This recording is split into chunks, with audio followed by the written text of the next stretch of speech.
berikan kemuliaan yang paling luar biasa oleh Tuhan. Tuhan luar biasa. Boleh duduk kembali sama hadirat Tuhan. Dahsyat. Selamat sore. Shalom. Tuhan yang bisa berjumpa kembali dengan Circus Family sore ini. Bagi teman-teman yang baru pertama kali hadir di Circus Family, Circus sore ini saya ucapkan selamat datang. Karena saya lihat ada beberapa juga yang baru pertama kali hadir. Ada Ernest punya teman dan Pak Andre punya teman-teman, semuanya puji Tuhan baru pertama kali hadir ya. Sungguh sukacita buat kita karena kita boleh tetap ada sebagai satu tubuh di dalam Tuhan yang tidak terpisahkan. Amin. Senang juga Desti bisa datang ya. Kita datang kesibukan, tapi Desti datang juga luar biasa. Semuanya datang setia. Dan saya mohon maaf untuk ketidaknyamanan karena memang multimedia tadi tulisannya nggak terlalu jelas karena memang dikhususkan untuk saudara yang mungkin lagi sakit mata pemeriksaan gratis sore ini. Jadi kalau saudara kesulitan untuk membaca, saudara kayaknya bisa ambil bangku yang di depan yang kosong supaya tidak kesulitan. Karena waktu saya tadi coba untuk matikan lampu memang lebih jelas, tapi kalau untuk firman terlalu gelap kurang nyaman buat saya juga. Jadi saya tetap nyalakan. Lalu kalau nanti ada ayat-ayat firman ditayangkan, saudara kesulitan untuk membaca, itu udah jelas tandanya mata saudara nggak sehat yang pertama. Yang kedua, saudara cepat-cepat buru-buru ke depan. Dan saya percaya kalau saudara duduk di bagian depan, saudara bisa dengan mudah membaca setiap ayat firman Tuhan. Yang kedua adalah kemarin saya sedikit dikagetkan karena meja-meja yang ada di luar sana, waktu biasanya kita hari Sabtu tuh mempersiapkan tempat ini. Tiba-tiba waktu kami masuk, kami kaget, saya mendapat laporan, Pak, meja-meja yang di ruangan luar, sekarang ada di ruangan dalam, Pak. Sekarang, meja-meja yang ada di dalam, kan? Enggak, Pak, di dalam ruangan yang kita minggu lalu pakai ibadah. Nggak mungkin, saya bilang itu ruangannya kecil kok, Pak. Saya penasaran, akhirnya saya datang ke sini, saya kaget. Ternyata semua meja yang ada di luar sana memenuhi ruangan ini. Saya bilang, oh my God. Terus saya kaget, kenapa ya? Saya pikir, oh mungkin kita disuruh ibadahnya di ruangan yang besar. Cuma saya lihat, kayaknya kalau untuk sound system lebih enak yang di dalam. Tapi saya lihat meja-meja kayu itu ditutup dengan plastik-plastik kita. Oh ternyata, kenapa meja-meja di luar itu dipindahkan ke dalam? Karena dalam beberapa hari ini, malah 1 minggu ke depan, itu di bagian atas mereka sudah mulai konstruksi untuk potato stick house. Jadi mereka mulai mengebor sisi kiri, sisi kanan, dan dikhawatirkan beton-beton itu di atas kita beton juga, itu mulai jatuh ke bawah. Dan dikhawatirkan mengganggu pekerjaan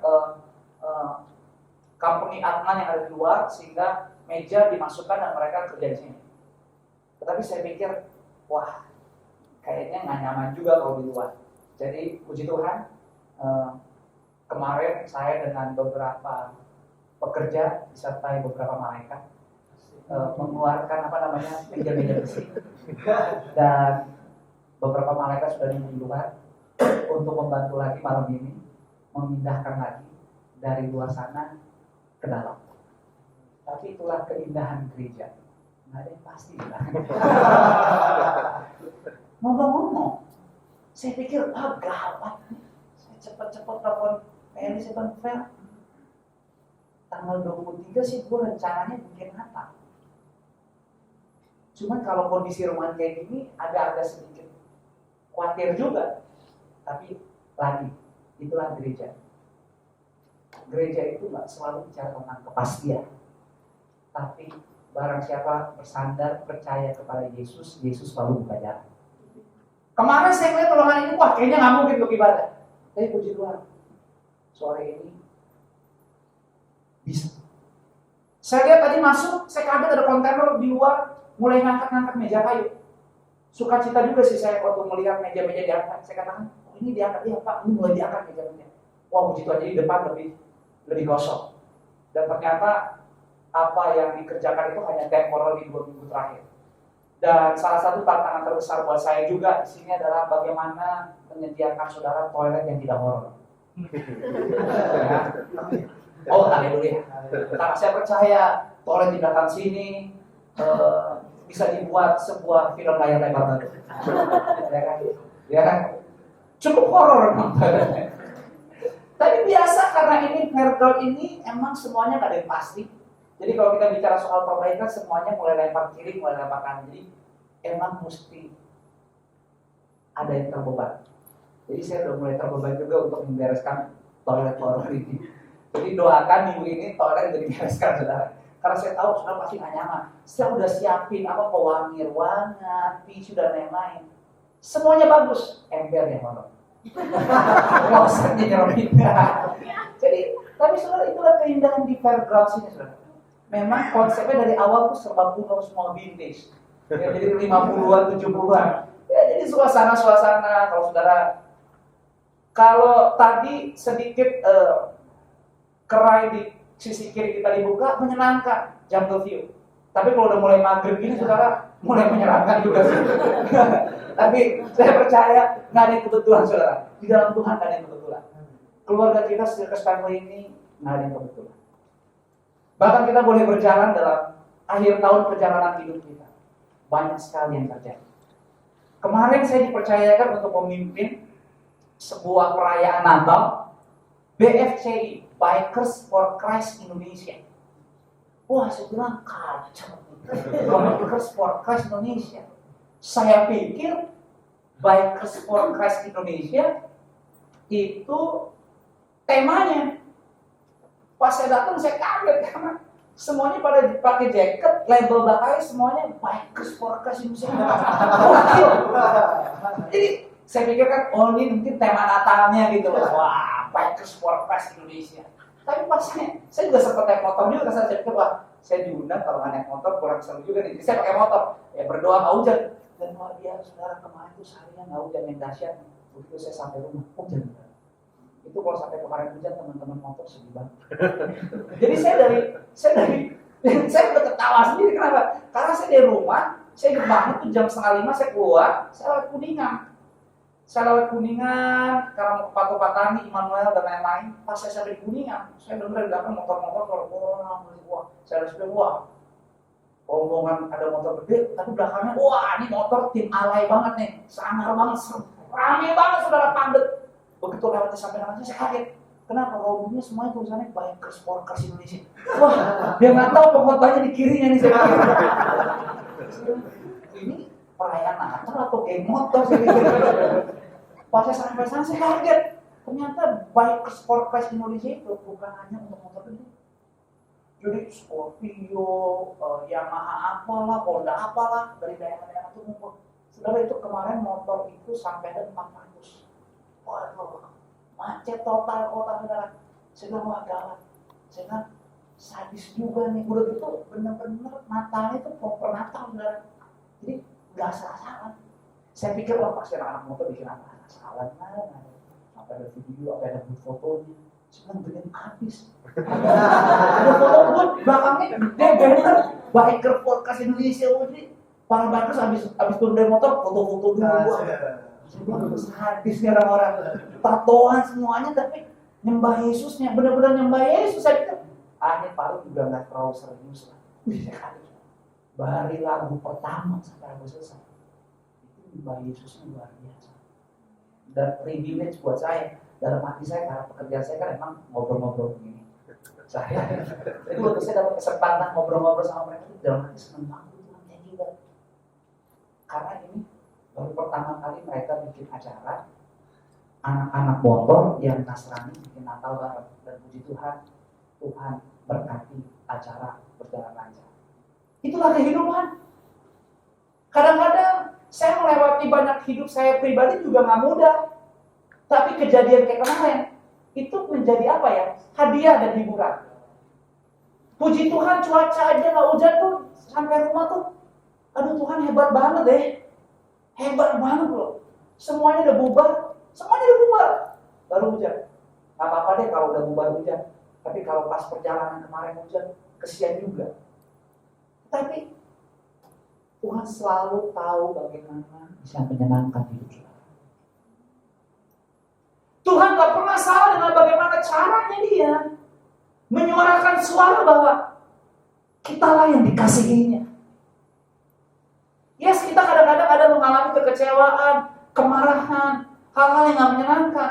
Tapi Tuhan selalu punya cara untuk mengembalikan saudara dalam hari-hari saudara, di mana saat saudara terdiam, saat saudara mungkin sendirian, saat saudara mungkin lagi ngasih. Coba meneteskan air mata dan mengingat kebaikan Tuhan yang luar biasa. Dan itulah kebanggaan kita. Kalau kita lihat firman Tuhan hari ini sama-sama, Mika pasal yang kelima ayat yang pertama. Saudara yang mulai merasakan dan sadar maka saudara akan nyaman, silakan kita ke depan. Mika 5 ayat yang pertama. Yosef bisa tolong tayangkan Mika 5 ayat yang pertama. Dimulai deh Mika pasal 5. Bukan. Kenapa di ayat 1? Ya ini. Thank you. So bisa baca ya sedikit ya. Kalau saudara kesulit membaca, dengerin teman-teman yang lain terus ikutin aja lagi.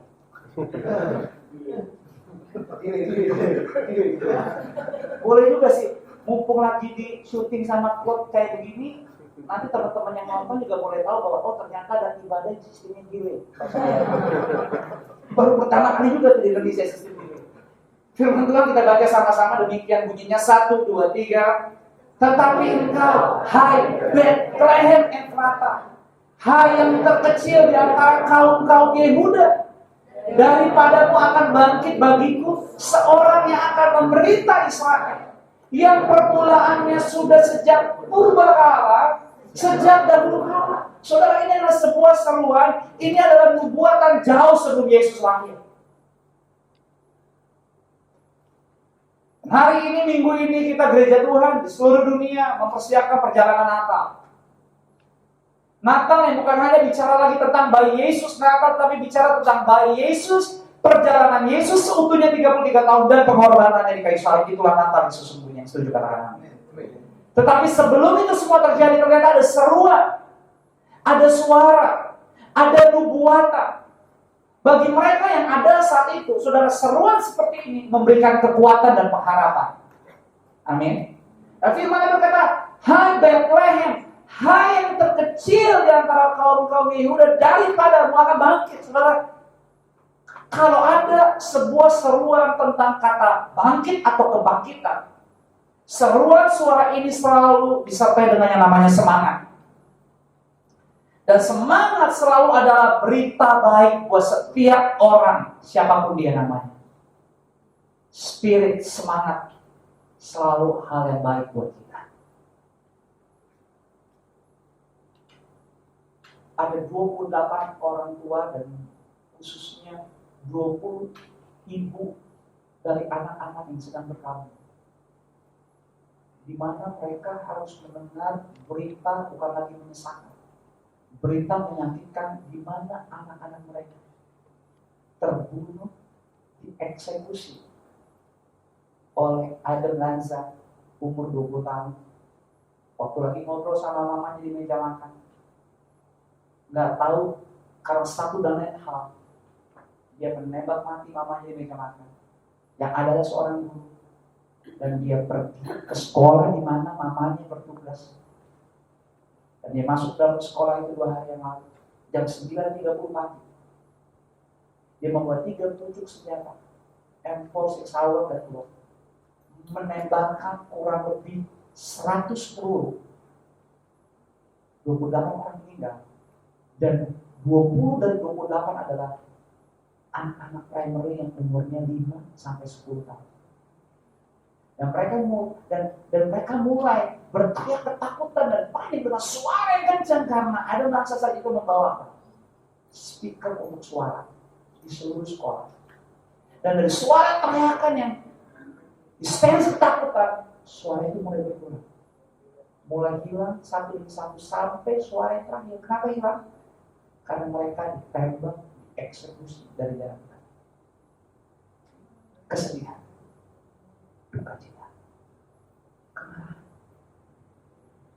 Tapi kejadian ini juga membuat saudara dan saya untuk memfokuskan atau berpikir tentang pilihan-pilihan yang jahat atau pilihan-pilihan si iblis yang akan menghancurkan hidup kita.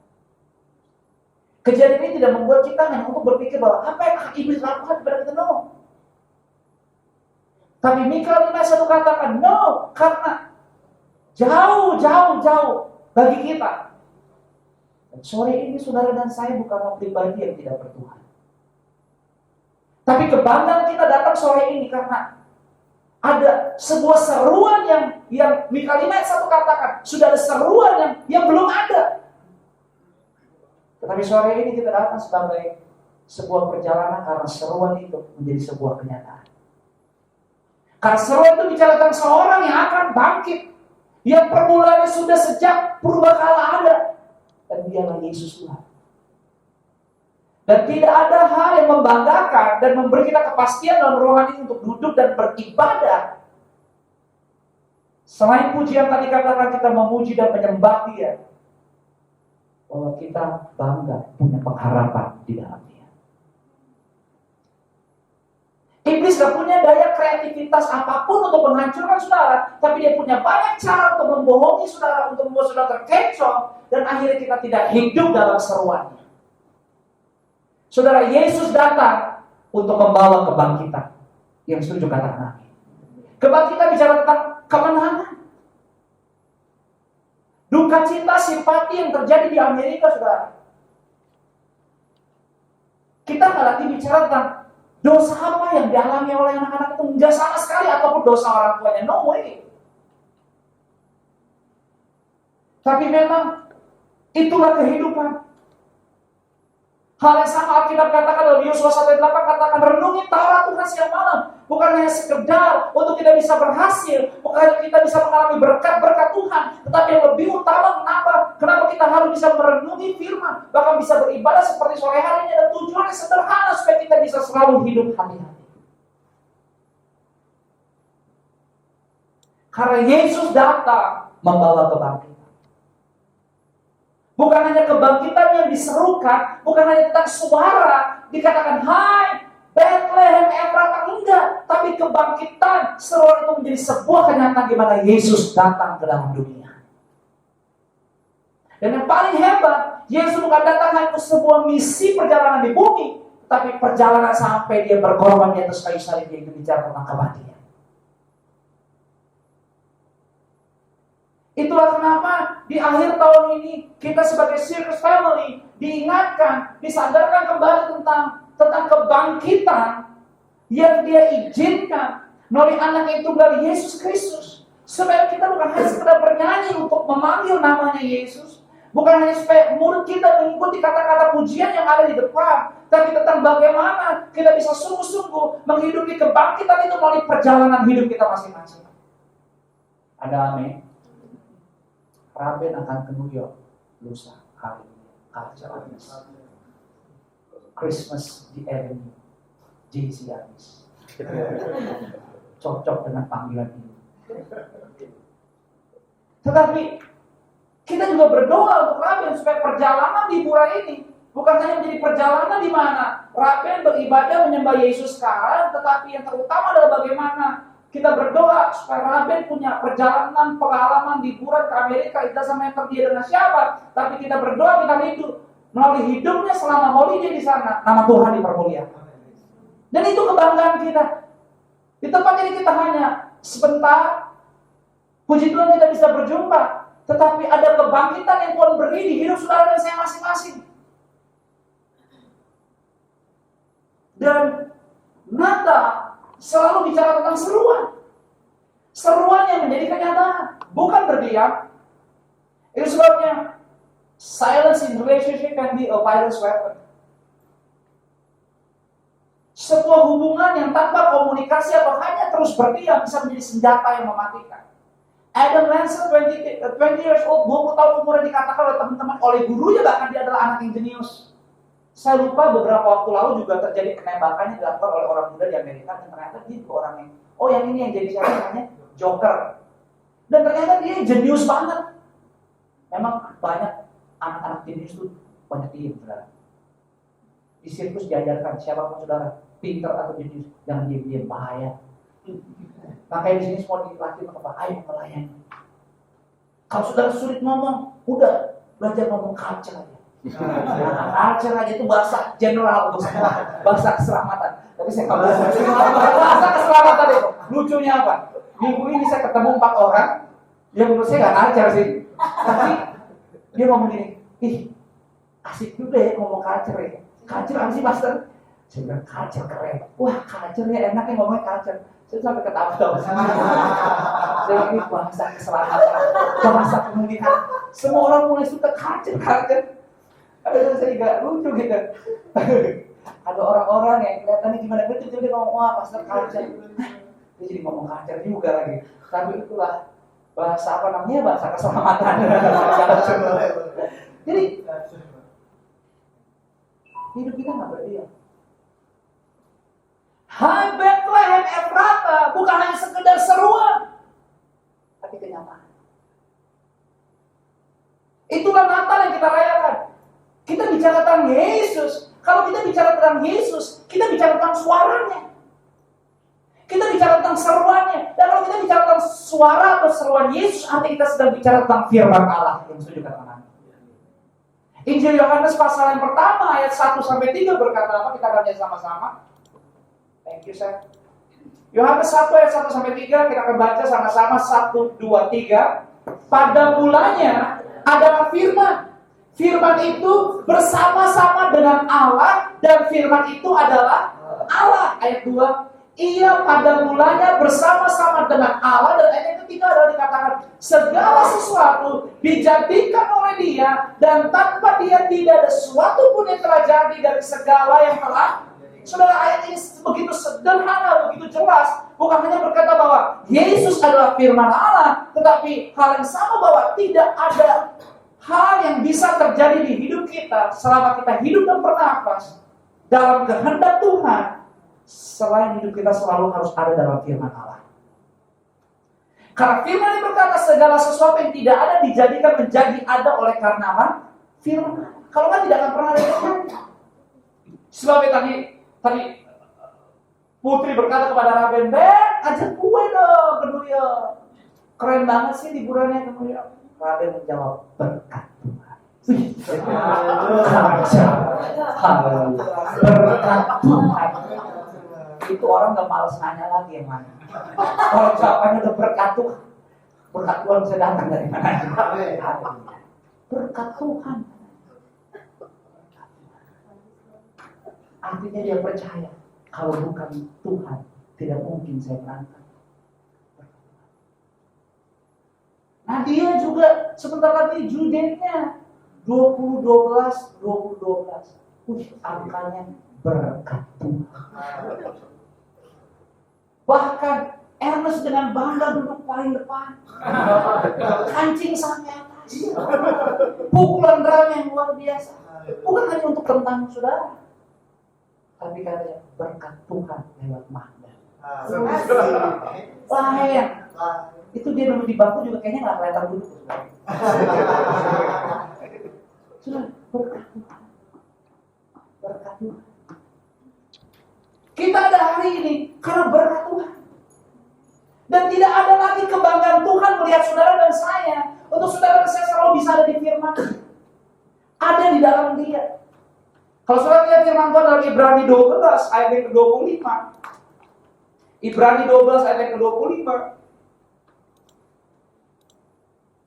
Kita baca sama-sama 1, 2, 3. Jagalah supaya kamu, katanya, jangan menolak Dia yang apa? Yang berfirman. Sebab jikalau mereka yang menolak Dia menyampaikan firman Allah, Yesus saat itu di bumi, tidak luput.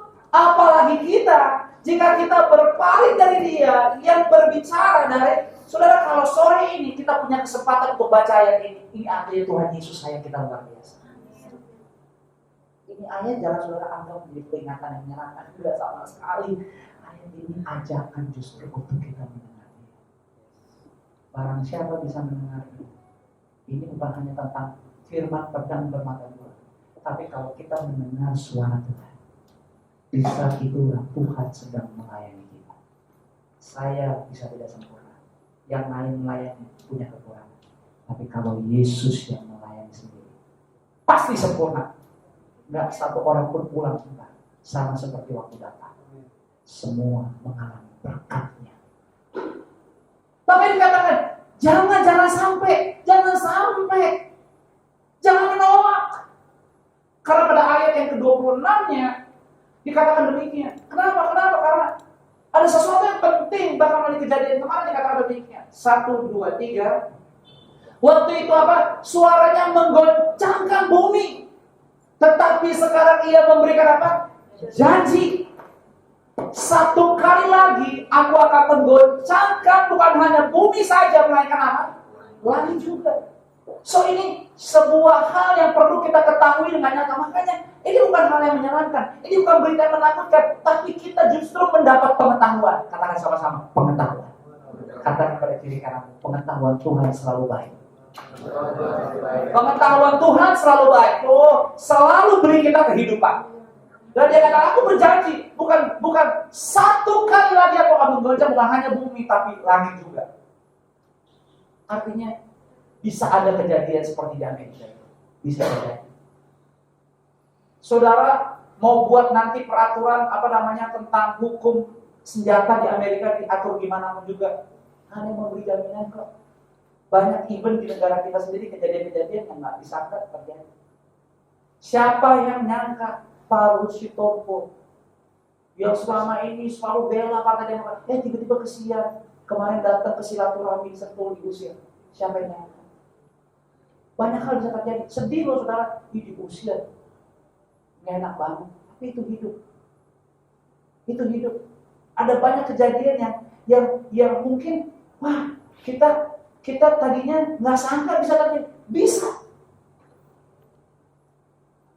Tapi firman Allah selalu memberi pengetahuan kepada kita. Supaya kita jangan menolak dia. Tapi percaya.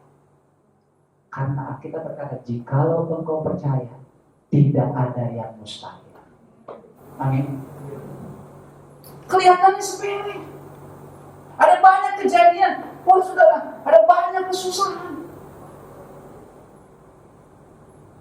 Bagaimana dengan ibu-ibu yang kemarin harus kehilangan anak? Menyedihkan.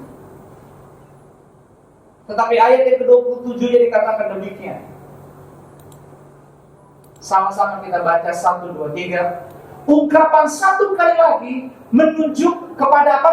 Perubahan pada apa yang dapat digoncangkan. Karena ia dijadikan supaya tinggal tetap apa yang tidak tergoncangkan. Sebabnya kenapa kita jangan sampai menolak firman? Karena firmanlah yang akan menjadi kekuatan di hidup saudara. Firmanlah akan menjadi kebanggaan di hidup kita. Kalau saudara bertanya, orang di bumi selain Yesus yang paling pernah merasakan penderitaan begitu luar biasa siapa sih? Dan tercatat di Alkitab satu orang namanya siapa? Ayub. Luar biasa. Saudara mau bicara secara jasmani, penderitaannya itu dia alami. Dia kehilangan kekayaannya. Habis orang yang paling kaya di timur, dia hilang semua kekayaannya, bahkan anaknya.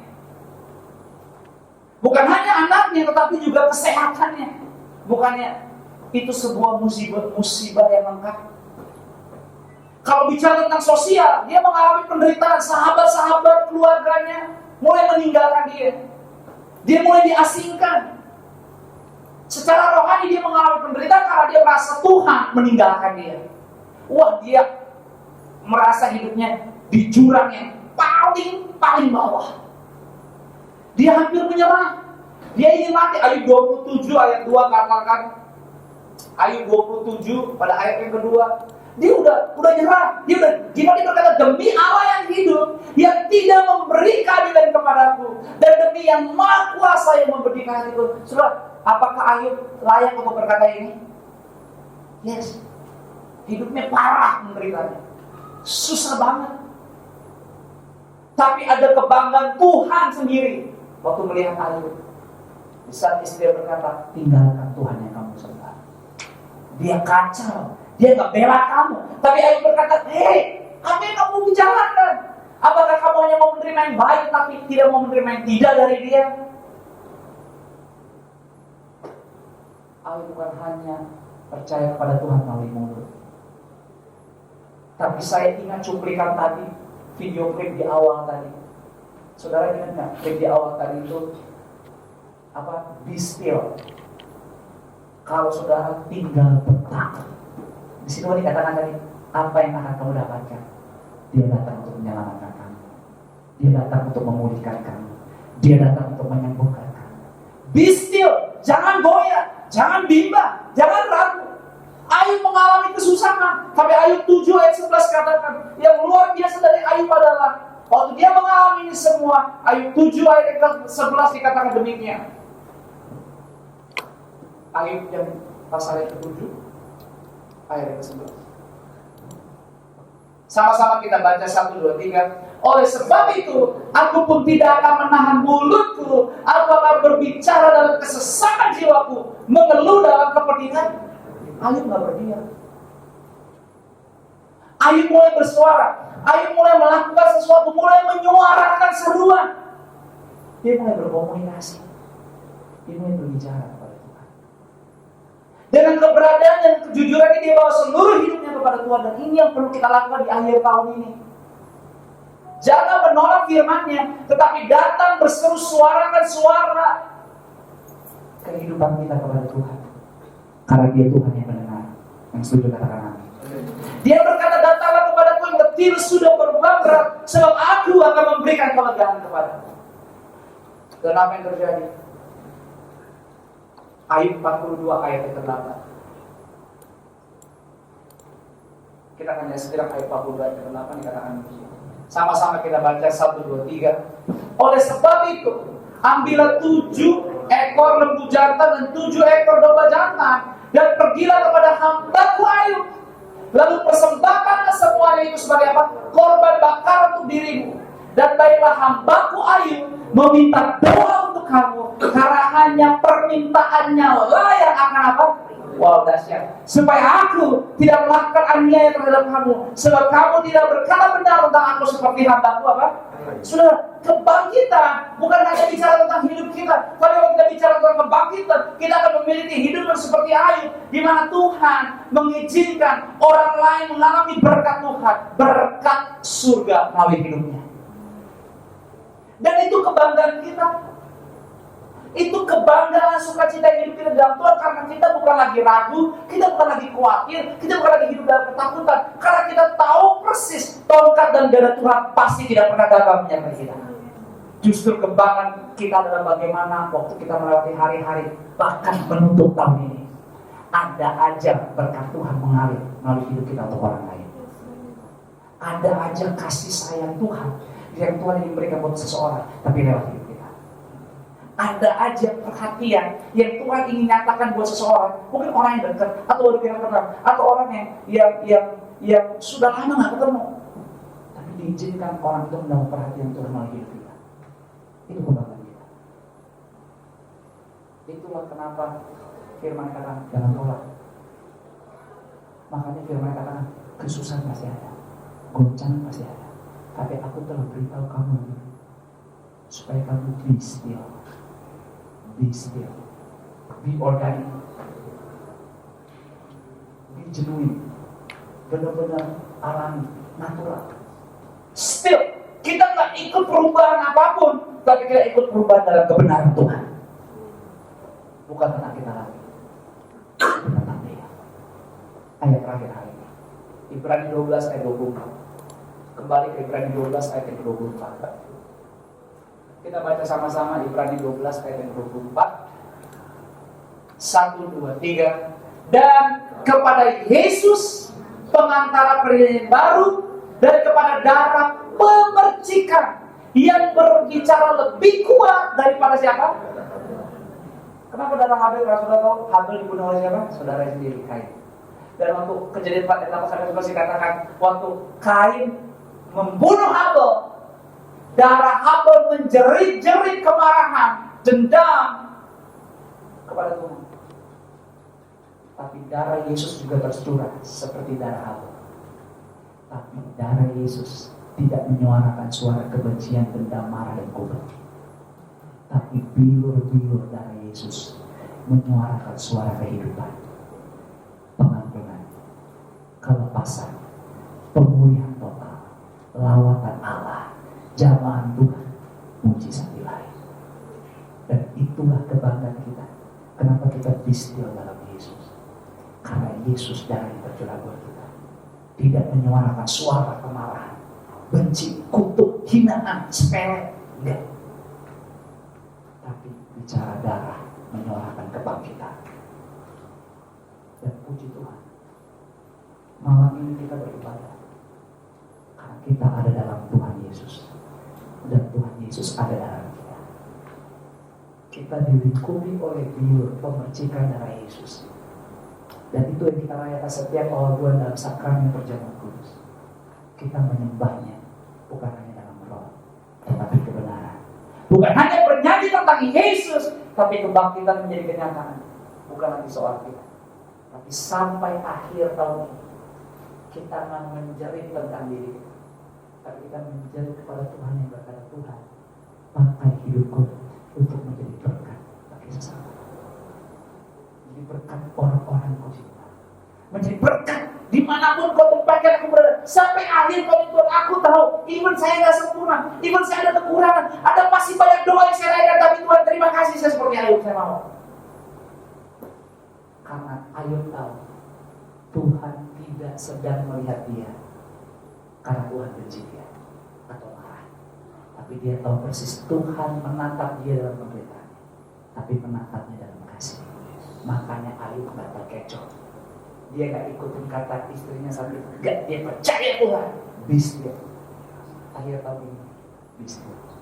Jangan tolak firman, jangan tolak ibadah, jangan tolak suara Tuhan. Bismillah dalam Tuhan, hidup dalam kebangkitan, bukan untuk kita, tapi buat orang lain. Maka keran berkat Tuhan nggak akan berhenti buat saudara, karena terlalu ajaib. Tuhan udah lagi bukan berpikir hanya tentang saudara, tapi Tuhan berpikir tentang bagaimana melalui saudara orang-orang lain diberkati, berkat-berkatilah, dan mengalami perjumpaan dengan Dia. Itulah Natal. Natal Yesus hadir. Nggak berhenti dari abad ke abad. Kalau tanya beberapa miliar orang percaya, sampai yang masih hidup sekarang, sampai yang di surga, terlalu banyak. Demikian hidup kita, nggak berhenti di kita. Amin. Bisa katakan kepada kiri kanan, dengar, hidupmu nggak berakhir di kamu.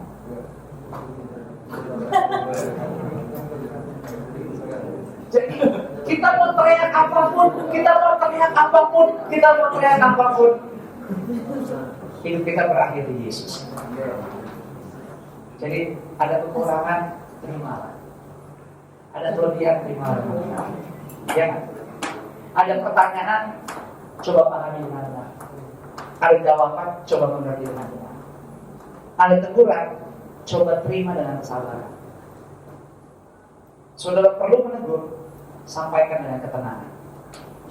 Karena semuanya nggak berakhir kita. Kalau berakhir kita gawat, capek banget.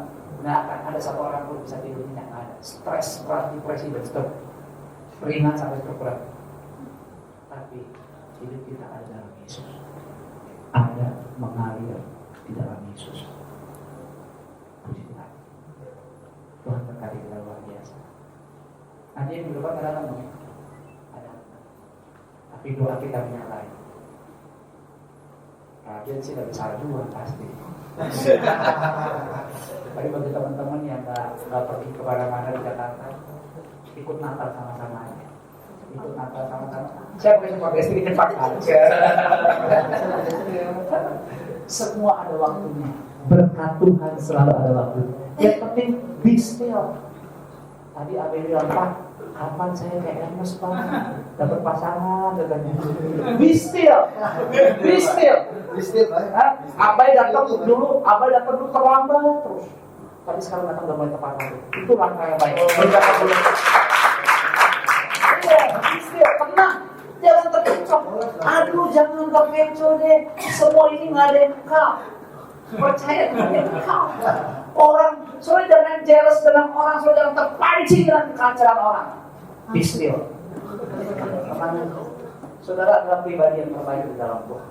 Jangan terkecoh, jangan coba ikut gaya orang, kehancurannya orang, enggak jangan.